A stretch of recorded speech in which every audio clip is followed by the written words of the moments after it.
If you're just joining us, the program is Health Digest, and our focus today, many mothers with autistic children have come out and crying for help and calling for support from families and loved ones, community members, to help them cope successfully with the situation. They do this because of the psychological, physical, and social challenges they face as mothers. So today we want to talk about how this disorder can be managed and also how mothers can cope with the situation. Our guests today are persons who have successfully managed this disorder for many mothers. I have Kelly Iyora, as a chairman in Celtic Nigeria and Africa. And I also have Patra Misra, who is the founder and also a stem cell consultant. He'll be joining us via Zoom from Bangalore, India. And welcome to the program. Thank you. I would like to begin with Patra, who is joining us via Zoom, to tell us what autism is about and why it is known as a spectrum disorder. Autism is a huge word, and many parents get afraid when they hear autism. When they hear this and they believe that, oh, why me? Why me in these challenges? But let me tell you a very layman concept, like when every people can understand. Autism is not a life-threatening disease at all. It is not a big challenges. It's just that little milestones that a child is not able to achieve as versus his peer. That someone who is at 2 years old or 3 years old, whatever they're doing right now, speaking, writing pencil, getting potty trained and all those things, a child is not able to achieve.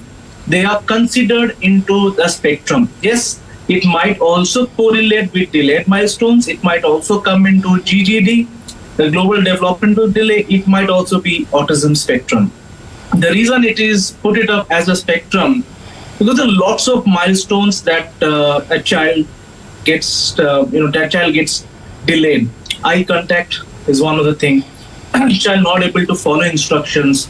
Child not able to eat food on his hand. He eats only specific things, repeats the parents whatever they hear, and extremely hyperactivity, just run around places. So basically, there are a lot of these challenges that is put under a single spectrum, which we call as ASD or autism spectrum disease. Yes, autism, if we hear sometime in 1980s, 1990s, was a very big subject. People hardly, there are very few number of 1 in 10,000, 1 in 15,000 were those numbers. But fast forward to 2023, right now, the autism percentage has increased significantly. Let me put some numbers, as quoted by the CDC and WHO. This is majorly taken in the US because those parameters are recorded. Unfortunately, in many other countries, including India, it is not given as an exact number. So 1 in 36 children, as reported in the US right now in 2023, are diagnosed by autism. It is said that one child will get autism when we reach 2050. This is a huge community, and unfortunately, it is growing. It is growing for various conditions. Children getting used to more of these mobiles, watching televisions, watching cartoons, all those things. There are various virtual autism that also comes into the picture. Let me talk to Kelly, who is in the studio with me. He said from the CDC statistics, 1 in 36 children. You are in Nigeria. You see these mothers. What is the Nigerian situation of autism spectrum disorder? Well, autism is something that is there in Nigeria, but because one, lack of data, and also parents trying to be able to not be open, and like one parent to tell me, so many parents live in denial. They wouldn't want to mention, oh, my child is autistic and all that. And even if you point it becomes a problem. But the spate of autism in Nigeria is there. So in Nigeria, what gender is mostly affected? The debate is there because in our parent group, we have a small parent group where we get feedback. We have come to see that a lot of children from the female gender, the figures are not just there.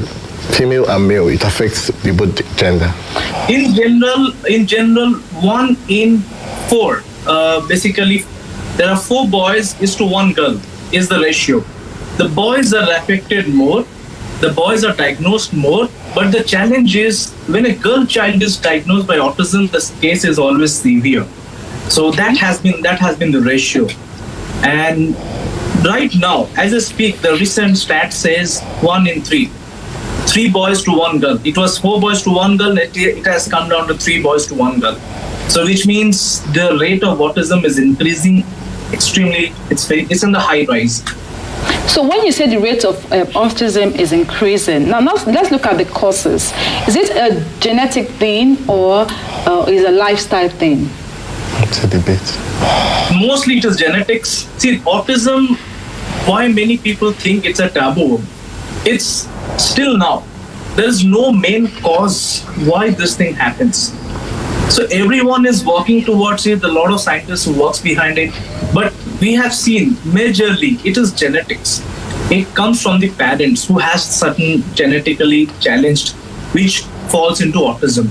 But saying that, we have seen lots of children during this corona period. The lockdown happened in India. I'm just citing an example. Children were back indoors. They were not able to do any physical activities, like someone who is at 2 years old, who is supposed to go to a preschool, who is supposed to do all those activities, supposed to go to the outside atmosphere. He is restricted back home. Unfortunately, parents doesn't have any other option. They just hand over the mobile to the children. The children start seeing televisions, the children start seeing a lot of cartoons, and those things create a bad impact on the sensory of the children. Many a child you would have seen, the child does like this. He's just afraid of certain sounds and his sensory is a little bit here and there. So those are also called virtual autism. It has been on rise. There has been debate about the vaccination, but there has been nothing clear as such which says that due to vaccinations, the autism is diagnosed. But again, we need to take those vaccinations, given the things, given the surroundings, those are changing again and again. That's a big debate between a Western, medicines, which we call as pharmaceutical drugs, versus an alternative treatment that we deal in. So there are a lot of things which comes there. Let's talk about diagnosis. At what point would you say this child has autism? In the Western climate, what they say is wait for the child to get to between 2 and 3. As a parent, you know when your child is losing milestones. You know when your child is not achieving that milestones that you want him to achieve or her to achieve. So if the child is, let's say, the child is 2 years old, for instance, and you see that 2 years old, a 2-year-old is supposed to be able to say a few words. Sure. It's supposed to be able to understand. It's supposed to say, "Mommy, I love you," because they are already forming. But a case where you have a 2-year-old that is not speaking, is just here and there, is just running around, and is always flapping, tiptoeing.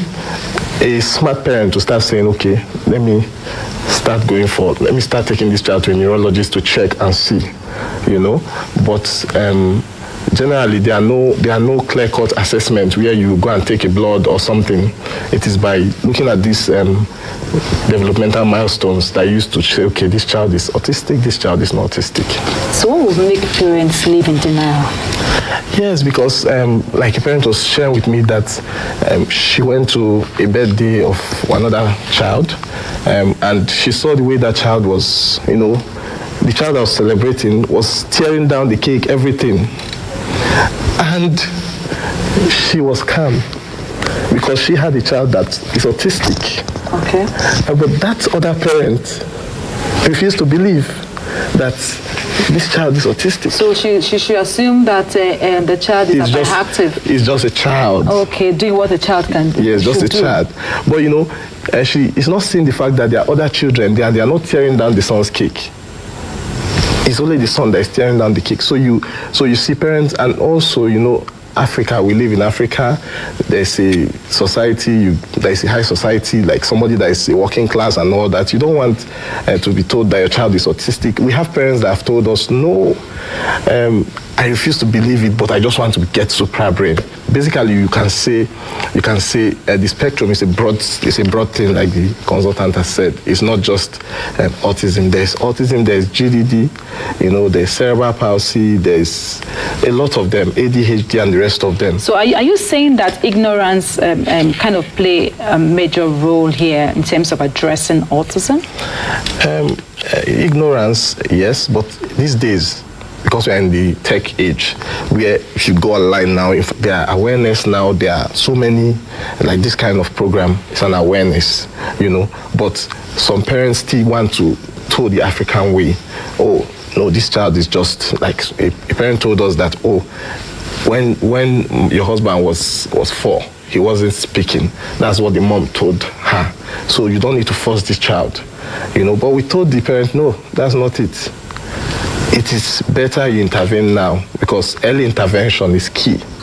So that's what we are putting out there. If you suspect that your child is autistic, start intervening early. Let me come back to you, Patra. Remember that Patra is a stem cell and consultant. How do we manage the situation? Because from what you said earlier, it's increasing on a daily basis. So how do we manage the situation to have a country free of autistic children? The ugly truth is, no, it's not possible at all. Okay. But the good part is science has developed a lot. So what we can do is we can really improve the quality of life. Let's say if there are 10 delayed milestones, if I'm able to achieve 5 or 6 out of those things, which means the child's quality of life and becoming independent has been increased exponentially, which means there is no direct supervision when the child is growing. He can do his or own thing without anyone's support and help. This is what we call as a victory. This is what we call as someone who is out of autism. Now, we always tell parents, we believe in maintaining the transparency, that I am here to help your child improve his quality of life and make him or her independent. We are not here to cure your child. We are not here to give a magic pill to you in which in a month or 2 you will see great results. There is science, there is process. You need to follow the course. You need to continue. You need to give your brain proper regeneration process cycle. That is where the child is going to increase day by day. So because of which we are literally in the hearts of Suprabrain parents. They're so happy with us. It all happens because they follow the process and they being very consistent with the children, and they hear us what we do. So yes, if you ask me how do we make, rather in doing research about autistic or the root cause and all, where a lot of heavy guys are also involved there, they're doing those things, let them do their job. What I would like to prefer is the solution to the parents. You know, for example, I can give you a small thing. A parents who, you know, it takes immense pleasure, you know, when you're pregnant, when you become as a parenthood, then you grow a child, the child starts speaking, and you don't realize initially when till 2 years, you know, all small children, they flap, they tiptoe. You know, parents think, oh, my child is enjoying, my child is doing wonderful, great things. They do not even understand what is autism. Now, fast forward to 2.5, 3 years when the child is not able to speak, as Mr. Kelly was giving the explanation that his father was not able to speak till 4 years. Parents everywhere are in the same mood. They don't want to hear the truth. Even though they know that this child might have some symptoms, they don't want to hear the truth. They say my child is fine. And we also believe in those things because we cannot hurt a parent telling that, no, you're wrong. If I tell that, you know, they are, you know, many parents we have seen that they don't hear the real truth and they say we buy Suprabrain. We know back that there's a challenge, but we encourage them to use it. And slowly, when they come in, they start sharing testimonies. So when I was coming, I was telling you the example of when above 2 years the child is doing all those things. We really don't understand and realize that the child is diagnosed by autism unless and until when a child is entering into a preschool where the teachers observe the child is not playing with anyone, the child is not mingling with anyone, he's not eating his own food, he's doing messy stuff on his toilets and all those things. That's when a parent realizes and comes into a shock. Anyone who is looking at this video, I'd like to tell, do not be afraid of autism. The community of parents are huge and we are here to support you. Do not worry. Let's fight on this solution part. Let's look forward to help your child rather than why it has happened to my child. I'm not going to, I cannot help you there why it has happened to my child. It has already happened. Let's go on, move on from it. How do we help your child is focusing on those specific small things. We also give some small tricks to parents whose children's are hyperactivity. Basically, if someone who is very hyper runs around in home, we believe in draining his energy somewhere out. I've told parents that if your child is very high in energy, is very hyperactivity, take him for 1 hour or 1.5 hours for football, for cycling, let him physical activities, let him do some physical activities and all those energy that is high are drained. There's a big debate about sugary food and autism. There's a lot of dietitians who recommends a lot of things. Okay. We really do not enter into those fields. We tell parents, yes, eating heavily sugar is not good for the child. It's not good for anyone. Sugar is high in glucose and energy, which will make a child little bit high energy. Let's avoid it, and it's not good for the children. Thank you so much, Kelly Hira, and then Partha Nisran, who is also a stem cell consultant, for giving us this enlightenment on autism spectrum disorder. Thank you so much for your time. You're welcome. And that's our package today. You can watch this episode again via our Facebook and YouTube channel at Official AIT Life. I'm Ogom Ezedimo. Just stay safe.